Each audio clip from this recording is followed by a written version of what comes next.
Okay, we're gonna pause for, we're gonna continue with, we were just talking here a while ago and, we got flustered. Ang bilis. Anyway, ito yung tanong ko sa inyo kanina. Malinis ang image ni President Pinoy. At least that's perception-wise, no? For those who do not know. Okay? Won't that Mr. Clean image rub off and launder yung mga whatever perception ng mga whatever ang masasabi nila tungkol kay PNP Director General Madrid? Alam mo, Madrid problema sa ganyang perception, just like any manager of a company or an organization, hindi mo alam ang ginagawa ng mga bata mo. Okay. It's too good to be true. Saka remember, meron kang mga counter-intel, meron kang taga-bulong na, ito, sumusobra na to. Bakit mo tinotolerate? Okay. Yun ang malaking problema. Kaya yung mga thinking people ay parang nagiging questionable kay Presidente kung bakit ganun. Hindi naman siya tanga eh. At kahit na sinasabing kulang siya sa experience, still. O baka mabait siya masyado? Hindi naman. Posible rin yun, kasama na rin yung factor na yun. You know why? Remember, nung 89 ko, yan ang nag-save sa kanya at nag-cover, kundi patay si Noynoy eh. Kaya isang bala lang ang tumama sa leeg niya eh. Ng RAM SAPYOU. Saan tumama? Sa leeg niya? Sa leeg. Hanggang ngayon, nandun yung bala. Walang ibang tinamaan? Wala. I disagree, but go ahead. I totally disagree. Ganun ba? Yan ang alam ko na yung isang bala na sa leg pa niya. So kung malaki ang utang na loob, assume natin malaki ang utang na loob dahil buhay nga, di ba? Buhay ang So why not just kick him upstairs if that is the case, di ba? Yan ang big question. Lalabas ba parang cuddling? No, tawag naman ni Senator Osmeña maganda. He's a horrible manager. It is obvious. Our country manager suffers from what we call a very poor virtue called stubbornness. Now, he also doesn't like to listen, being the chief in control. Now, the problem is, it's not only Purisima. We've got problems. We've got a person in the Department of Budget, Abad, who refuses to present details on 145 billion pesos to date of the 2 years. We seem to not see any real infrastructure budget that we see anywhere. There is no real improvement. I mean, if it's the flooding, my gosh, I think it's quite obvious just last week.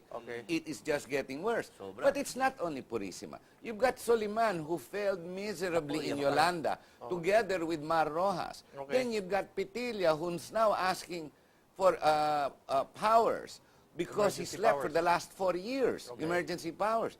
Even the Senate refuses to give. You've got Abaya with the MRT, an accident waiting to happen. No, it's already happened. A disaster and death that will happen very soon. The maintenance alone of that, you see, why the President does not allow his inner circle to be taken out or resigned, obviously, is they are in control, not him over them, but them over him. So it's control, it's no longer cuddling. Yeah, they control him. No, they control the president. I think it's the other way around. Now, or may sarili siyang mundo. Well, I think we can call him many things. Mas ano yun, tama yun. Kasi may nagsasabi, may sarili siyang mundo Correct perspective yung Ken. But maybe, just maybe, is it also possible that the inner circle knows something we all don't know? Kaya nga, baka may sarili nga siyang mundo eh. And all you need is to get one angry, to go outside the circle and say, alam mo, si Pinoy, special child yan. Di ba? Straight from the mouth of someone on the inner side. In short, gifted child.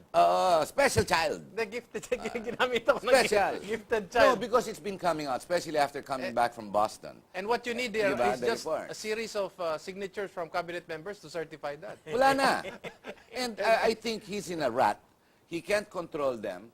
They control him, but it's one, crisis management does not mean you create another lie to correct another lie, because it will only get worse. How about creating another crisis?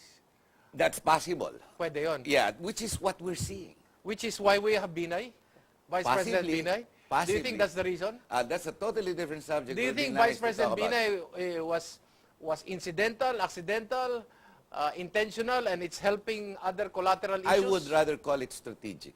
Strategic, okay. Correct. The problem of Binay, the situation of Binay today is simply strategic because we have what we call a democracy.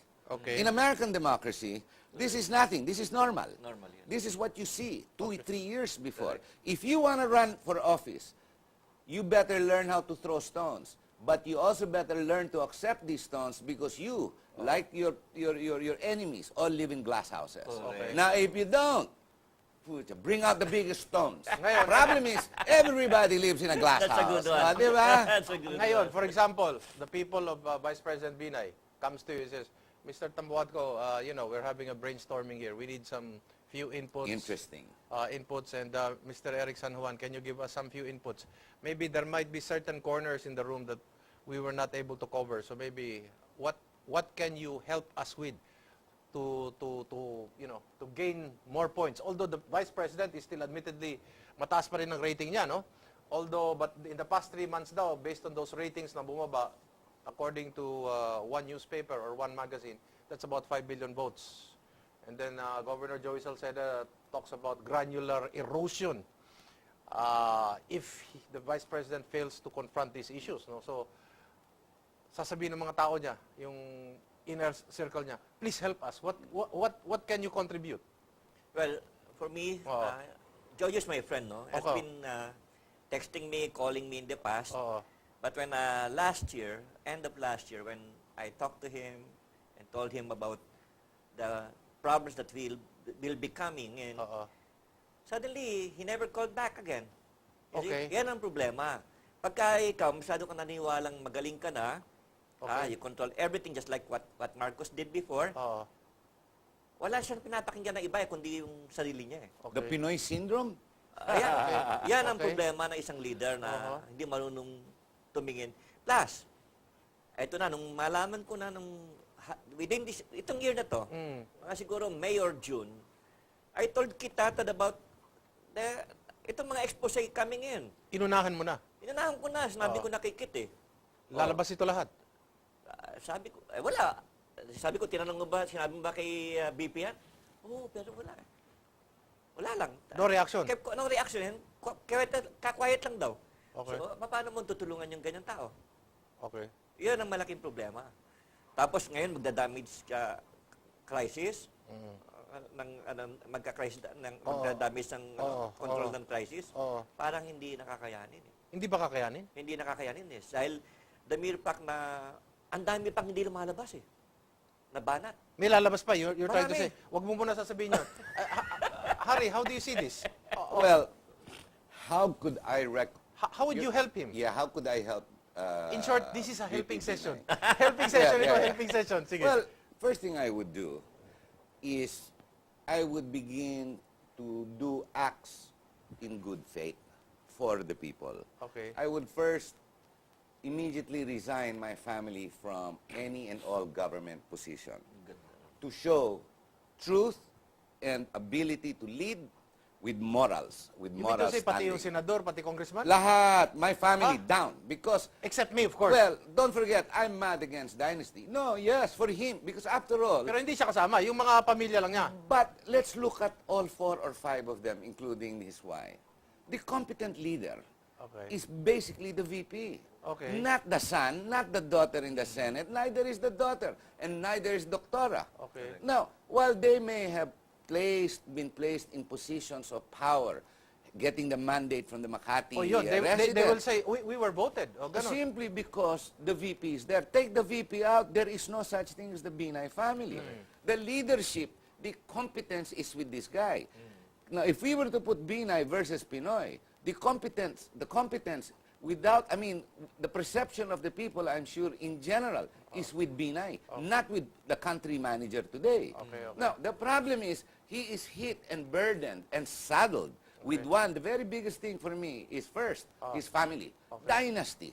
Okay. 2, the corruption issues date back 20, 30 years, Okay. if I'm not mistaken. Talking about 1986 ba? Yeah, going back. Because really, he has no industry to boast of.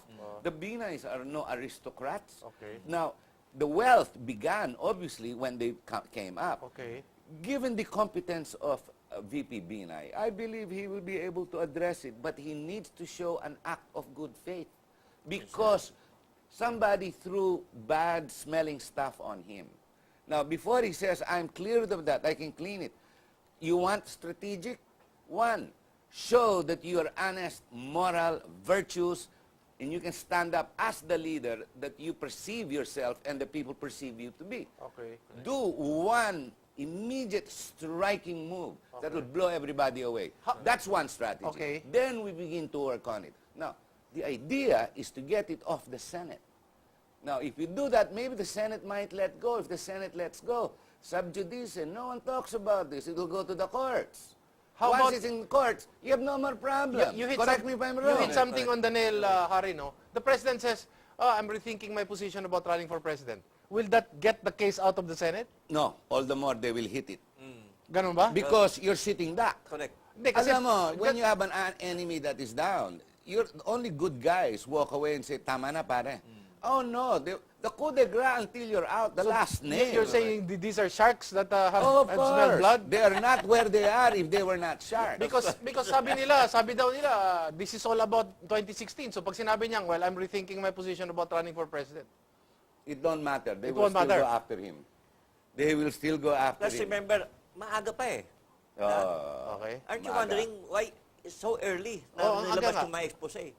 Because it was not these politicians fighting. It's somebody there pushing them Okay, to wag mo muna ilabas yan. Okay, eto muna, tatanong ko sa'yo. expose them. Tama yan, tama yan. Yung position na pinalabas sa Vice President's camp na this is political, ano na yun? Is that acceptable? Everything or, is or, political. Or gas-gas na? But it's true. It is political. Okay. Unacceptable to the public or gas-gas? People don't know the meaning of political pagod na and yan. that. Alam mo, political means equals money, Okay. equals power, equals the maintenance, sustaining the power for a longer period of time But that's for purposes of more money. But does that justify his actions? Na, Just like- wala ito, wala political lang yan. So, Just like what Oo. Senator Miriam said. Oo. Face the problem. Face the music. Correct.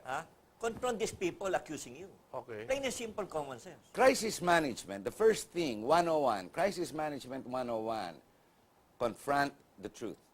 Confront the problem head on. Head on. When Tylenol had that problem in 1991, when they placed cyanide in some of their pills, this is a big multinational pharmaceutical, and it involves billions in those days. Okay. You know what they did? They stopped the sale, confronted the people, apologized, and paid through their nose. Correct.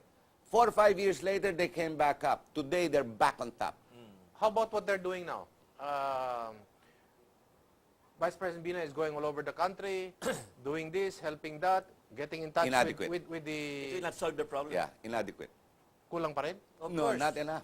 Because the perception, like you said when you started the show, is truth. No. Okay. The perception when it comes to politics is truth. So when you say you dismiss this into politics, you're basically saying that is the truth. Okay. So you can't eh. Sabi naman ng mga taong medyo nasa baba, and I've heard this said, na, oo, possible. I'm not saying this is the truth. I'm simply saying this is their perception also na, oo nga, ganun nga, pero silang lahat naman yata eh. Pero at least mabuti ito dahil may puso ito para sa mga mahihirap. And we hear that. How do you handle that? That's good. That's good for him. They're not crisis managers, which is why we have a show and we're the guests.